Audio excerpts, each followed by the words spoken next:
Hey, what's up? This is Phil from All That Remains, and you are watching Pure Grain Audio. Oh, I don't have any pre-show rituals. I literally don't. I just change into show clothes, I smoke a cigarette, and then, like, I pace. But there's nothing really, you know, like, I mean, I even quit drinking a couple months ago, so I don't even have drinks before the show anymore. So there's nothing extreme about our pre-show ritual at all. Well, I mean, we've played, you know, some death metal fests and stuff like that, especially like, you know, earlier in our career. I think we played a show called Metal Assault in the Czech Republic.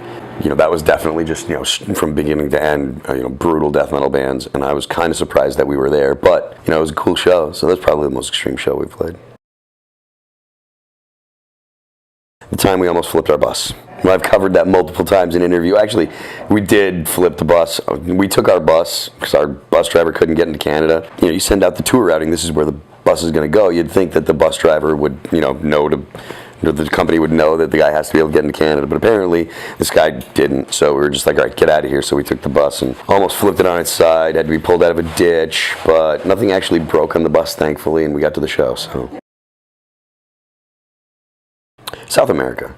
I don't know that I could specify that, you know, Chilean fans are more extreme than you know, Brazilian fans. But when you go to South America, they're diehards. They are, you know, and it doesn't matter if you're, you know, a huge band or a small band. There's, you know, diehards there for everyone. Even if there's not, like, you know, a million kids, they're there and they're pumped to see you because, you know, a lot of bands don't get down to South America, so it's cool. I shoot guns. I mean, some people think that's extreme.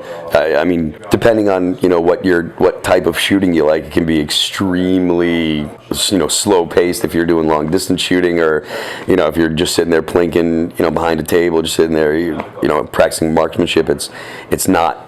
It doesn't look extreme, but if you're running and gunning, if you're doing, you know, shooting and moving drills or 3-gun shooting, stuff like that, you know, transitioning from one type of firearm to another, that kind of stuff is a lot of fun. So I don't know, alligator. I tried that, but that's not really all that extreme. There's some kinds of sushi that are weird. I've never tried urchin, but I've seen that, and I couldn't get into it. No. Jason, because he drinks so much, our drummer, and he's a spaz. He's basically on 10 most of the time. It's nice when he plays video games because he's still on 10 playing video games, but he's so focused on the video game that he's basically not there and he's quiet. That's the only time he's quiet, though.